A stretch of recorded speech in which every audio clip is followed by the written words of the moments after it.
এক জায়গায় আমি মাহফিল করছি, 2 ঘন্টা আলোচনা করছি, আমার সামনে কোনো শ্রোতা নেই, শ্রোতাবিহীন 2 ঘন্টা আলোচনা, মাইক দিয়ে 2 ঘন্টা আলোচনা, যে সবাই বাড়িতে বসে বসে শুনো, এখানে আসার দরকার নেই, সামনে আসার দরকার নেই, বাড়িতে শুনো।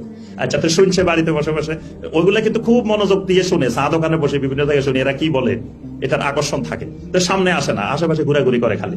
তাই আচ্ছা শুনছে, দ্বিতীয় বছর কয়েকজন আসছে, কালকে যে মাহফিল হয়েছে ওই জায়গায় তা আপনার নাস্তা বানাইছে, 350 লোকের জন্য নাস্তা বানাইছে, এখন অর্ধেক লোকেরও নাস্তা হয়নি, মানে এত মানুষ হয়েছে এখানে। তার অর্থ কি?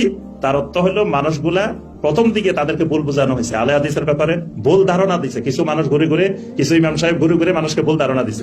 এই 3 বছরে তারা বুঝতে পারছে যে আসলে সালাফি মানাদের ব্যাপারে তারা যা শুনছিল মিথ্যা কথা, এগুলো আসলে এরকম না, এবং এবং এরাই যে সঠিক ইসলামের ধারক বাহক, এটা আলহামদুলিল্লাহ এলাকার জনগণ বুঝতে পারছে।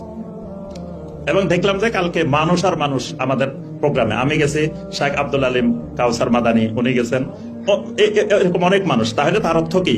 যে এটা প্রমাণ করতেছে যে আগামীর বাংলাদেশ সালাফি মানহাজের বাংলাদেশ হবে ইনশাআল্লাহ।